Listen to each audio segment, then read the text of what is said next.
दोस्तों मेरे वीडियो में आपका स्वागत है। आज जो है हम कक्षा 8 की प्रश्नावली 6.1 को इस वीडियो के अंदर हल करेंगे।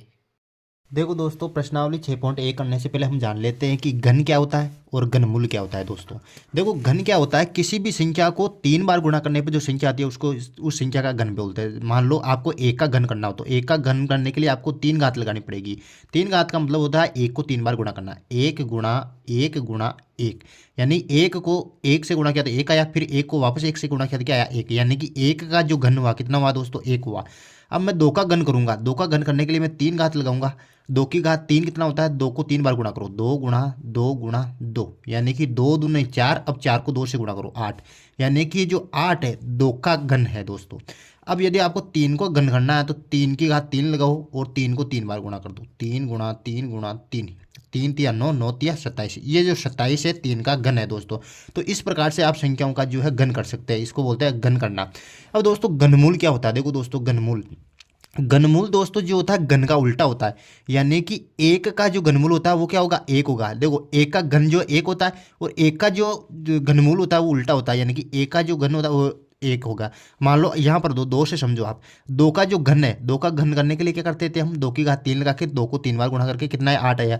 अब आपको पूछ ले कि 8 का घनमूल क्या है, तो इसका उल्टा है। यानी कि 8 का जो घनमूल होगा वो कितना होगा, 2 की घात 3 होगा दोस्तों। यानी कि 8 का घनमूल, यानी कि 8 का आपको घनमूल ज्ञात करना है तो कैसे ज्ञात करोगे, देखो दोस्तों 8 का घनमूल ऐसे ज्ञात करते हैं। यानी कि 3 घात लगाओ 8, ये ऐसे ज्ञात करते हैं। 8 का घनमूल निकालने के लिए क्या करना पड़ेगा आपको, अभाज्य गुणनखंड विधि से करते हैं हम। अभाज्य गुणनखंड विधि से देखो 8 में 2 किसका भाग जाएगा, 2 चौका 8, 2 दूनी 4, 2 एकम 2। अब जो दोस्तों अभाज्य गुणनखंड करने के बाद में आपको 3 3 का समूह बनाना है। देखो 3 का समूह बना दिया।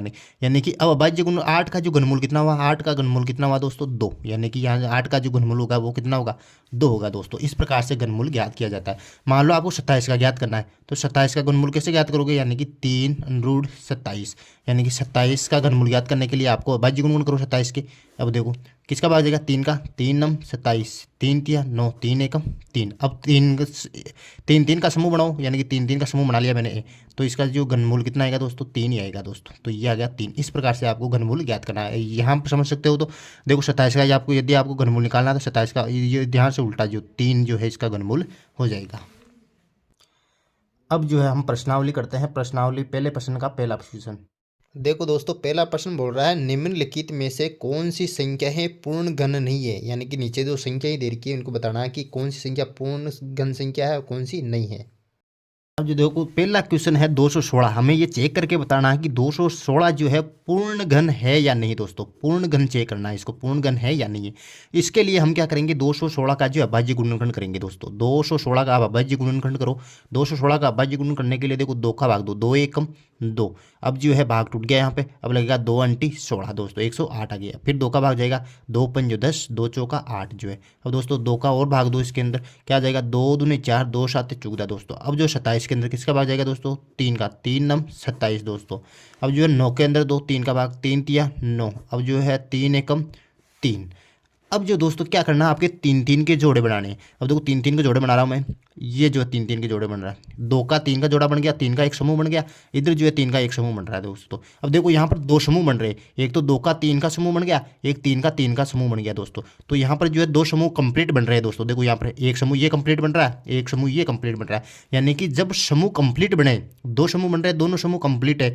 यदि एक भी समूह इसमें अनकंप्लीट होता है तो ये पूर्ण घन नहीं होगी। यानी कि 2 समूह है और दोनों समूह क्या है, कंप्लीट है, पूर्ण है। तो ये क्या है दोस्तों, 216 क्या है, पूर्ण घन संख्या है दोस्तों।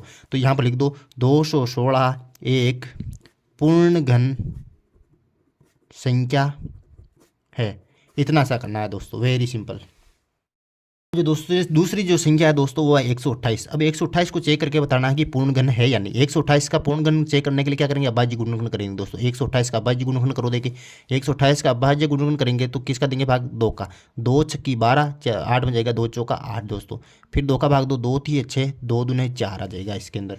अब जो 2 का फिर 2 एकम 2, 2 छक्की 12, 16 बार गया। फिर 2 का 2, 2 अंटी 16 दोस्तों। फिर 2 का 2, 2 चौका 8। फिर 2 का 2, 2 दूने 4। फिर 2 का 2, 2 एकम 2। ये हो जाएगा दोस्तों यहाँ पर। अब जो दोस्तों देखो देखो समूह बनाओ। देखिए देखो 2 का समूह बना रहा हूँ मैं, 3 3 का है ना। ये जो समूह कंप्लीट बन रहा है, ये कंप्लीट समूह हो गया। अब दोस्तों दूसरा समूह बनाओ। ये जो समूह है ये कंप्लीट बन गया यहाँ पे दूसरा समूह भी। अब देखो दूसरा 1 2 यहाँ पर शेष रह गया दोस्तों, यानी कि ये समूह जो है अनकम्प्लीट है, यानी कि 128 क्या है, पूर्ण वर्ग नहीं है। तो यहाँ पर लिख दो 128 जो है पूर्ण वर्ग, पूर्ण घन संख्या नहीं है दोस्तों, पूर्ण घन संख्या नहीं है। इतना सा करना, वेरी सिंपल। तीसरी संख्या देगा दोस्तों 1000। 1000 को हम चेक करके बताएंगे पूर्ण घन है या नहीं। देखो पहले क्या करना पड़ेगा, 1000 का आप गुणनखंड कीजिए। 1000 का गुणनखंड करेंगे हम दोस्तों तो देखो जीरे पीछे 2 का भाग जाएगा, 2 पंजो 10 और 0 दोनों ऐसे कैसे आ जाएंगे।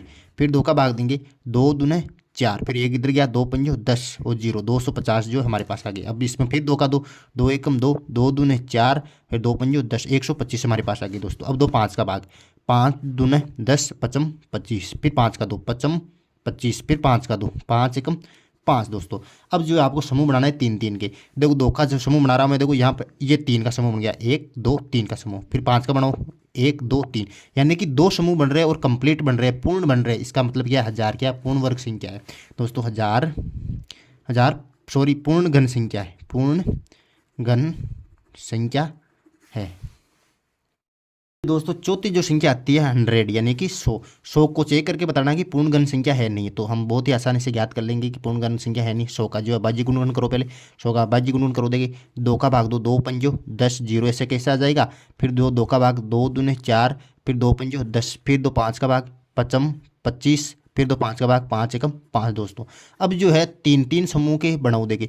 अब देखो मैं 3 का समूह बना रहा हूँ, तो देखो 2 ही है यहाँ पर, तो 3 का समूह नहीं बन रहा है, यानी कि ये समूह भी अनकम्प्लीट है और ये समूह भी क्या है, अनकम्प्लीट है, क्योंकि 5 5 के 2 ही बन रहे हैं, 3 होने चाहिए थे, यानी कि ये समूह भी कम अनकम्प्लीट है और ये भी जो है पूर्ण नहीं है। अतः जो है 100 जो है पूर्ण वर्ग संख्या नहीं, पूर्ण घन संख्या नहीं है। 100 पूर्ण घन संख्या नहीं है, पूर्ण घन संख्या नहीं है। जो दोस्तों देखो पांचवी जो संख्या है 46,656 दोस्तों। 46,656 में देखो 46,656 को हम देखेंगे कि पूर्ण घन संख्या है या नहीं। दो हम सबसे पहले क्या करेंगे, इसका भाज्य गुणनखंड करेंगे। देखो 6 पीछे सम संख्या है तो हम 2 का भाग देंगे, 2 दूने 4, 2 तिया 6, 2 तिया 6, 2 दूने क्या आ गया हमारे पास 4, 1 बचा 2 अंटी 16। अब दोस्तों सम संख्या है, फिर 2 का भाग चला जाएगा, 2 एकम 2, 2 एकम 2, 1 उधर गया, 2 छक्की 12, 1 उधर गया, फिर जो है 2 छक्की 12, 2 चौका 8 दोस्तों यहाँ पर आ जाएगा। फिर 2 का भाग जा रहा है, 2 का भाग 2, 2 पंजो कितने हो गए 10, 1 उधर बचा, 2 अंटी 16, 2 तीन 6, 2 दूने 4। अब जो फिर 2 का जा रहा भाग, तो 2 का भाग 2 देखिए, 2 दूने 4, 1 बचा 2 नम 18, फिर 1 बचा 2 एकम 2, फिर 2 छक्की 12 दोस्तों, 2916 हमारे पास आ गए। फिर 2 का भाग जा रहा है, 2 का 2 भाग, 2 एकम 2, 2 चौका 8, 8 1 उधर गया, 2 पंजो 10, फिर 1 उधर गया, 2 अंटी 16 दोस्तों इधर आ गया। फिर 2 का जा रहा है, 2 साते 14, फिर 2 दूनी 4, 2 9 18 दोस्तों। अब आया हमारे पास 729। अब जो दोस्तों 729 में 3 का चला जाएगा, देखो 3 दूना कितने होंगे 6, 1 बचा 3 चौक 12, 3 तिया 9 इधर हो जाएगा दोस्तों। फिर 3 का जा रहा है, 3 8 24, 3 एकम 3 81 बार चला गया दोस्तों। फिर जो है 3 का चला जाएगा, 3 दूने 6, 2 बचे 3 7 तो 21 दोस्तों। फिर 3 का चला जाएगा, 3 9 27, फिर 3 का चला जाएगा, 3 तिया 9, फिर 3 का चला जाएगा, 3 एकम 3 दोस्तों। अब जो है आपको 3 3 के समूह बनाना है दोस्तों। देखो मैं यहाँ पर 2 का 3 का समूह बना रहा हूँ, ये जो एक समूह कंप्लीट हो गया, यहाँ पर एक समूह कंप्लीट हो गया। अब देखो यहाँ पर जो है एक समूह फिर कंप्लीट हो गया दोस्तों। फिर जो है यहाँ पर एक और बनाया मैंने, एक समूह और कंप्लीट हो गया दोस्तों। फिर एक यहाँ बनाया, एक समूह यहाँ बनाया, यानी कि पूरे जो कंप्लीट है 4 समूह बनाए, चारों जो है कंप्लीट है दोस्तों। तो ये जो है 46,656 क्या है, एक पूर्ण घन संख्या है, यानी कि 46,656 एक पूर्ण घन संख्या है। इस प्रकार से आपको पहले प्रश्न को करना है, वेरी सिंपल। तो दूसरा प्रश्न दोस्तों, वे सबसे छोटी संख्या ज्ञात कीजिए जिससे निम्नलिखित संख्याओं को गुणा करने पर पूर्ण घन प्राप्त हो जाए। देखो दोस्तों नीचे संख्या ही दे रखी है, इनका इनमें जो बताना है आपको कि किस संख्या से गुणा करे, ऐसी छोटी संख्या बताना है कि किस संख्या से गुणा करेगी ये पूर्ण घन संख्या बन जाएगी। दोस्तों देखो दूसरे का पहला दोस्तों, इसके अंदर यह बताना है कि 243 को पूर्ण घन बनाने के लिए ऐसी कौन सी संख्या से गुणा करना पड़ेगा कि ये पूर्ण घन संख्या बन जाए दोस्तों। तो हम देखो 243 को ऐसा करने के लिए आपको 243 को सबसे पहले क्या करना पड़ेगा, गुणनखंड करना पड़ेगा दोस्तों। 243 का आप गुणनखंड कर लो पहले। अब देखो 243 का गुणनखंड करने के लिए मैं करूँगा, देखो पहले जो है 3 का भाग जा रहा है तो 3 का भाग दूंगा, 3 8 24, 3 एकम 3 दोस्तों। फिर जो 3 का भाग जा रहा है, 3 दूना 6, 2 बचे 3 7 तो 21 दोस्तों। फिर 3 का भाग दे रहा हूँ, 3 9 27, फिर 3 का भाग दे रहा हूँ, 3 3 9, फिर 3 का भाग दे रहा हूँ, 3 एकम 3 दोस्तों। अब जो है आपको जो है 3 3 के समूह बनाने हैं दोस्तों। देखो 3 के समूह बना रहा हूँ मैं, यहाँ पर एक समूह मेरे पास कंप्लीट हो गया दोस्तों, एक। अब जो दूसरा समूह बना रहा हूँ मैं यहाँ पे, देखो दूसरा समूह में कितने दो संख्या ये हमें बनाना कितने का, 3 3 का समूह बनाना है दोस्तों। तो यहाँ पर कितने कौन सी संख्या से गुणा करना पड़ेगा कि ये समूह कंप्लीट हो जाए। तो देखो एक और दो संख्या 3 3 की है मेरे पास, अब एक 3 से और गुणा करूंगा तो ये समूह कंप्लीट हो जाएगा दोस्तों। तो ये जो तीसरी संख्या से मैंने जब गुणा किया है, यही संख्या उससे गुणा करने पर 243 जो है दोस्तों पूर्ण घन संख्या बन जाएगी। तो यहाँ पर जो है 243 को 3 से गुणा करने पर, 3 से गुणा करने पर यह पूर्ण घन संख्या बन जाएगी, पूर्ण घन संख्या बन जाएगी। इस प्रकार से आपको गुणा करना है दोस्तों।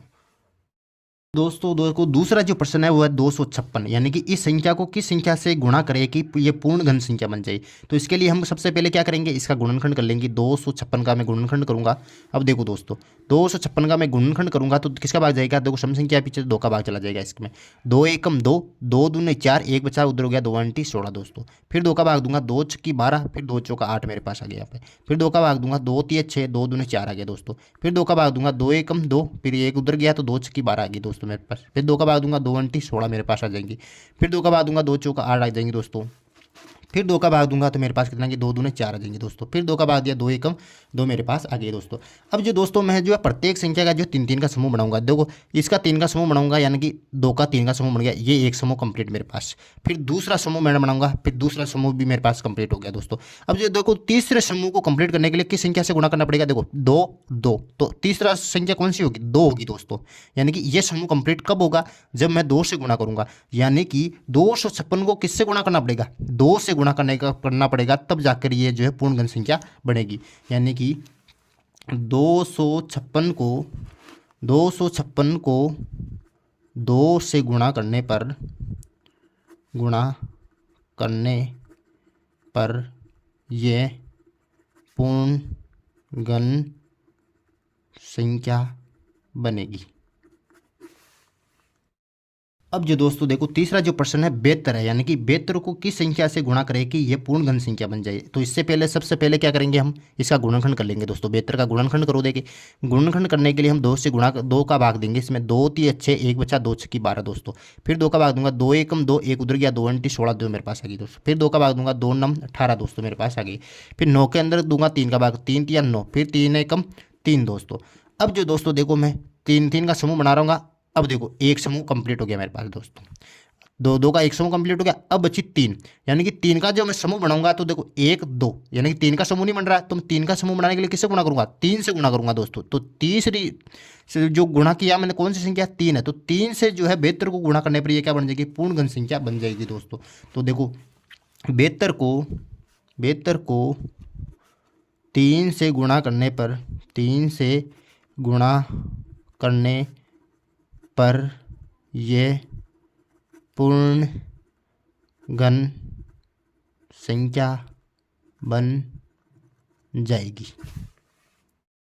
अब जो दोस्तों देखो चौथी जो संख्या है वो है 675, यानी कि 675 को कौन सी संख्या से गुणा करें कि ये पूर्ण घन संख्या बन जाए। तो इसके लिए हम सबसे पहले क्या करेंगे, 675 का जो है मैं क्या करूंगा, यहाँ पे 675 का भाज्य गुणनखंड कर लूंगा। देखो 675 का भाज्य गुणनखंड करने के लिए किसका भाग दूंगा, देखो 5 है पीछे, तो किसका देंगे 5, जो जिस संख्या के पीछे हो तो आप या तो 3 का दे के देख लो, 3 का नहीं जाता तो किसका दे लो दोस्तों, 5 का दे लो। तो मैं 3 का जा रहा है इसके अंदर, 3 का दे रहा हूँ, 3 दूना 6, फिर जो है 3 दूना 6, एक बचा 3 पंजो 15 आ गया दोस्तों। फिर जो 3 का दे रहा हूँ मैं, 3 7 21, एक बचा 3 पंजो 15 आ जाएगा दोस्तों। फिर 3 का दे रहा हूँ मैं, 3 दूना 6, फिर एक बचा उधर 3 पंजो 15 आ जाएगा दोस्तों। अब जो है 5 का जा रहा है 5 25, अब जो है 5 एकम 5 आ जाएगा दोस्तों मेरे पास। अब जो दोस्तों देखो मैं 3 3 का समूह बनाऊंगा, यहाँ पर 3 3 की संख्या का 3 का समूह बना रहा था, ये समूह मेरे पास कंप्लीट हो गया दोस्तों। अब जो दोस्तों देखो दूसरा जो समूह बनाऊंगा मैं, तो देखो ये अनकम्प्लीट है, यानी कि पूर्ण नहीं है, तो मैं पूर्ण करने के लिए किससे गुणा करूंगा, यानी देखो 5 5 है तो तीसरी संख्या भी 5 ही आएगी, यानी कि मैं 5 से गुणा करूंगा इसको। यानी कि 675 को 5 से गुणा करने पर यह क्या हो जाएगी, पूर्ण घन संख्या हो जाएगी। यानी कि 675 को 5 से गुणा करने पर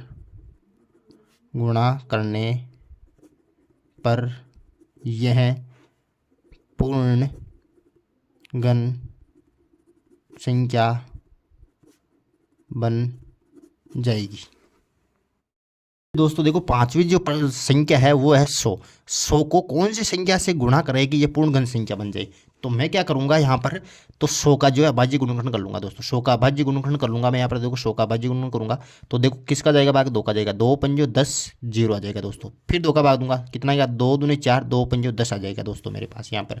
अब जो दोस्तों क्या करूंगा मैं, 5 का दूंगा, पचम 25, फिर दो 5 का, 5 एकम 5। अब जो दोस्तों देखो इसके अंदर जो 3 3 का समूह बनाना है, तो देखो 2 का जो है 2 ही संख्या है यहाँ पर। 3 करने के लिए मेरे को यहाँ पर एक संख्या से गुणा करना पड़ेगा, और यहाँ पर भी 2 ही है तो यहाँ पर भी एक संख्या से मेरे को गुणा करना पड़ेगा। तो यहाँ पर किस संख्या से गुणा करूंगा मैं, 2 से करूंगा दोस्तों। यहाँ पर 2 से संख्या से मैं गुणा करूंगा, और यहाँ पर किसी संख्या को गुणा करूंगा, 5 से गुणा करूंगा दोस्तों। तो देखो एक तो क्या मैंने 2 से, और एक किससे किया, 5 से। तो 2 पंजो 10, यानी कि 2 गुणा 5, यानी कि 10 से मैं गुणा करने पर जो है ये क्या बन जाएगी, पूर्ण घन संख्या बन जाएगी यहाँ पर। तो मैं क्या करूँगा, 100 को 10 से गुणा करने पर, 10 से गुणा करने पर यह पूर्ण घन संख्या बन जाएगी। तो इस प्रकार से जो है आपको दूसरे प्रश्न को करना है, वेरी सिंपल है। देखो तीसरा प्रश्न दोस्तों, वे सबसे छोटी संख्या ज्ञात कीजिए जिससे निम्नलिखित संख्याओं को भाग देने पर भागफल एक पूर्ण घन प्राप्त हो जाए। देखो दोस्तों नीचे जो संख्या ही दे रखी है, ऐसी छोटी संख्या बतानी है जिसका भाग देने पर ये पूर्ण घन संख्या बन जाए। दोस्तों देखो तीसरे प्रश्न का पहला प्रश्न, यहाँ पर संख्या दे रखी है 81, यानी कि इस संख्या में ऐसी छोटी संख्या का भाग देना है कि ये पूर्ण घन संख्या बन जाएगी। ऐसी कौन सी संख्या है जिसका भाग देने पर ये पूर्ण घन संख्या बन जाए, तो वो हमें संख्या ज्ञात करनी है। तो इसके लिए भी हमें क्या करना पड़ेगा, अभाज्य गुणनखंड करना पड़ेगा। तो 81 का अभाज्य गुणनखंड करो दोस्तों। तो देखो यहाँ पर अभाज्य गुणनखंड करूंगा मैं, तो देखो यहाँ पर जो है किसका जाएगा भाग, 3 का जाएगा दोस्तों। 3 दूना 6, 2 बचे, 3 7 तो 21, फिर किसका भाग जाएगा, 3 का जाएगा, 3 9 27 दोस्तों, फिर 3 का जाएगा, 3 3 9, फिर 3 का जगह 3 एकम 3। अब क्या करना है दोस्तों, आपको 3 3 का समूह बनाना है, यानी कि मैं 3 का समूह बनाऊंगा यहाँ पर। तो एक समूह मेरे पास यहाँ पर कंप्लीट हो गया दोस्तों। अब जो लास्ट में जो संख्या बचती है ना आपके पास, उसी का भाग जाता है दोस्तों, यानी कि ये 3 अकेली बची यहाँ पर। तो यहाँ से देखो इसको इस प्रकार से समझो, मैं इसको इस प्रकार से लिख सकता हूँ, 3 गुणा 3 गुणा 3 गुणा 3, यानी कि ये तो समूह बन गया हमारे पास। अब जो है आप किसका भाग देंगे, 3 का भाग देंगे, तो 3 जो है ये कैंसिल हो जाएगा यहाँ से। ये 3 का भाग किसका भाग देना पड़ेगा, 3 का भाग देना पड़ेगा दोस्तों। तो जो है 81 के अंदर, 81 में 3 का भाग देने पर यह पूर्ण घन संख्या बन जाएगी। इस प्रकार से जो है इस प्रश्न को करना है, वेरी सिंपल। देखो दोस्तों दूसरी जो संख्या है वो है 128। इसमें कौन सी संख्या का ऐसी संख्या का भाग दे कि ये पूर्ण घन संख्या बन जाए, तो इसके लिए हम सबसे पहले क्या करेंगे, अभाज्य गुणनखंड करेंगे। 128 का अभाज्य गुणनखंड करेंगे हम यहाँ पे। तो देखो 2 का भाग देंगे तो 2 छक्की 12, 2 चौका 8 आ जाएंगे मेरे पास। फिर 2 का भाग देंगे तो 2 3 6, 2 दूनी 4 दोस्तों आ जाएगा मेरे पास। फिर 2 का भाग देंगे तो 2 एकम 2, फिर 2 छक्की 12 यहाँ पर आ जाएंगे। फिर 2 का भाग दूंगा तो 2 अंटी 16, फिर 2 का भाग दूंगा 2 चौका 8 दोस्तों। फिर 2 का भाग दूंगा तो मेरे पास क्या जाएंगे, 2 दूना 4, फिर 2 का भाग दूंगा 2 एकम 2 यहाँ पर आ जाएगा दोस्तों। अब जो है मैं 3 3 के समूह बनाऊंगा यहाँ पर। 3 का समूह एक कंप्लीट हो गया यहाँ पर दोस्तों, 3 का एक कंप्लीट, फिर एक कंप्लीट हो गया दोस्तों। अब जो दोस्तों लास्ट वाली जो संख्या बचती है उसी का भाग जाता है दोस्तों। यहाँ पर 2 का भाग जाएगा, किसका भाग जाएगा, 2 का, यानी कि 128 में मैं 2 का भाग दूंगा तो क्या बन जाएगी, पूर्ण वर्ग संख्या बन जाएगी। यानी कि 128 में 2 का भाग देने पर, 2 का भाग देने पर यह पूर्ण घन संख्या बन जाएगी। जो दोस्तों देखो तीसरी जो संख्या है वो है 135 यहाँ पर। अब देखो 135 के अंदर जो है हम अभाज्य गुणनखंड करेंगे पहले। अब देखो 135 का अभाज्य गुणनखंड करेंगे तो किसका भाग जा रहा है यहाँ पर, देखो 3 का भाग जा रहा है दोस्तों। 3 चौका 12, एक बचा, 3 पंजो 15 आ गया मेरे पास दोस्तों। फिर 3 का भाग दूंगा मैं, 3 एकम 3, एक बचा, 3 पंजो 15, फिर 3 का दूंगा, 3 पंजो 15। अब दोस्तों क्या बचा, 5 एकम 5। अब ऐसी कौन सी संख्या का भाग दे कि ये पूर्ण घन संख्या बन जाएगी 135, यानी कि 5, यानी कि 3 का समूह बना लूंगा मैं। तो एक समूह तो यहाँ पर कंप्लीट हो गया, लेकिन ये जो लास्ट वाली संख्या बची दोस्तों इसी का भाग हम देंगे। यानी कि 135 के अंदर 135 में 5 का भाग देने पर, 5 का भाग देने पर यह पूर्ण घन संख्या बन जाएगी। दोस्तों जो चौथी जो संख्या आती है वो आती है 192। 192 में ऐसी कौन सी छोटी संख्या का भाग दे कि ये पूर्ण घन संख्या बन जाए। तो मैं क्या करूँगा, 192 का सबसे पहले क्या करूँगा, अभाज्य गुणनखंड करूँगा दोस्तों। फिर अभाज्य गुणनखंड करो 2 का, 2 नम क्या हो गए 18, अब एक उधर बचा 2 छक्की 12, फिर 2 का भाग दूंगा 2 चौक 8, 2 अंटी 16 दोस्तों। फिर 2 का भाग दूंगा मैं 2 दूने 4, 2 चौक 8, फिर 2 का भाग दूंगा 2 एकम 2, 2 दूने 4, फिर 2 का भाग दूंगा 2 छक्की 12, फिर 2 का भाग दूंगा 2 तिया 6, फिर 2 3 का भाग देगा एक बार। अब जो है 3 3 के समूह बना लूंगा दोस्तों। मैं 3 का समूह बनाया एक, ये कंप्लीट हो गया, फिर 3 का एक समूह बनाया एक कंप्लीट हो गया। अब जो लास्ट में जो संख्या बची है, ये संख्या बची है दोस्तों लास्ट के अंदर, इसका ही भाग जाएगा। यानी कि 192 में, यानी कि 192 में 3 का भाग देने पर, 3 का भाग देने पर यह पूर्ण घन संख्या बन जाएगी, पूर्ण घन संख्या बन जाएगी। इस प्रकार से आपको इस प्रश्न को करना है दोस्तों। पांचवी जो संख्या आती है वो होती है 704 हमारे पास। अब देखो 704 में क्या करेंगे, ऐसी कौन सी संख्या का भाग देंगे कि ये पूर्ण घन संख्या बन जाए। तो हम क्या करेंगे, अभाज्य गुणनखंड कर लेंगे 704 का। अभाज्य गुणनखंड करो देंगे, किसका भाग जाएगा, सम संख्या पीछे तो 2 का भाग 2, 2 तिया 6, एक बचा 2 पंजो 10, 2 दूने 4 दोस्तों। फिर 2 का भाग जा रहा 2 एकम 2, अब एक उधर जाएगा 2 7 14, 2 छक्की 12 दोस्तों। फिर 2 का जाएगा, फिर 2 अंटी 16, फिर एक उधर गया 2 अंटी 16, फिर 2 का भाग 2, 2 चौका 8, 2 चौका 8, 2 दूने 4, 2 दूने 4। फिर दोस्तों देखो 2 का भाग दूंगे 2 एकम 2, 2 एकम 2, फिर 11 में अभाज्य संख्या है तो 11 का जाएगा, 11 एकम 11। अब जो दोस्तों देखो 3 3 के समूह बना लो, एक समूह कंप्लीट, फिर दूसरा समूह कंप्लीट। अब जो है 11 बची शेष संख्या, तो 11 का ही भाग देंगे 704 में, तो ये पूर्ण घन संख्या बन जाएगी। यानी कि 704 में 11 का भाग देने पर यह पूर्ण घन संख्या बन जाएगी। जो है लास्ट क्वेश्चन है, चौथा प्रश्न। देखो क्या कह रहा है, परीक्षित प्लास्टिसीन का एक घना बनाता है जिसकी भुजाएं 5 सेंटीमीटर, 2 सेंटीमीटर और 5 सेंटीमीटर है। एक घन बनाने के लिए ऐसे कितने घनाभों की आवश्यकता होगी, यानी कि घनाभों की संख्या आपको ज्ञात करके बतानी है। देखो दोस्तों चौथा प्रश्न, जो चौथे प्रश्न में जो घनाभ की जो भुजाएं दे रखी है वो दे रखी है, एल बराबर आपको दे रखी है 5 सेंटीमीटर, बी बराबर जो आपको दे रखी है 2 सेंटीमीटर, और एच बराबर जो आपको दे रखी है दोस्तों 5 सेंटीमीटर इसके अंदर आपको दे रखी है। अब आपको इसमें कहा गया है कि ऐसे कितने घनाभों को मिलाया जाए कि ये घन बन जाए दोस्तों। तो हम देखो घनाभ का जो आयतन होता है दोस्तों, घनाभ का आयतन का जो सूत्र होता है वो होता है एल गुणा बी गुणा एच, यानी लंबाई चौड़ाई गुणा ऊंचाई। ये जो है किसका आयतन होता है, घनाभ का आयतन। अब मैं तीनों गुणा कर दूंगा, लंबाई क्या है 5 सेंटीमीटर, चौड़ाई क्या है 2 सेंटीमीटर और ऊंचाई क्या है 5 सेंटीमीटर दोस्तों। ये जो है घनाभ का आयतन है। अब जो दोस्तों देखो यहाँ पर जो है 5 5 3 3 के जोड़े बनाने के लिए, यानी कि 3 3 के समूह बनाने के लिए, यानी कि 5 5, यहाँ पर कितने 5 गुणा 5 है। इसका 3 का समूह बनाने के लिए कौन सी संख्या की आवश्यकता होगी, मेरे को 5 की और होगी, तो मैं 5 से गुणा कर दूंगा यहाँ पर। अब दोस्तों यहाँ पर 2 है, 2 को जो 3 का समूह बनाने के लिए किससे गुणा करना पड़ेगा, 2 गुणा 2 से गुणा करना पड़ेगा दोस्तों। यहाँ पर 2 गुणा 2 से गुणा करना पड़ेगा। तो मैंने किससे गुणा किया, एक तो 5 से गुणा किया, एक 2 से गुणा किया, एक 2 से गुणा किया, तो 5 दूने 10, 10 दूने 20, ऐसी कौन सी संख्या है 20, यानी कि मैंने 20 से यहाँ पर गुणा किया। तो यहाँ पर जो है कितने घनाभों की आवश्यकता होगी, 20 घनाभों की, यानी कि अतः 20 घनाभों की आवश्यकता होगी, घनाभों की आवश्यकता होगी। इस प्रकार से इस प्रश्न को आपको करना है, वेरी सिंपल।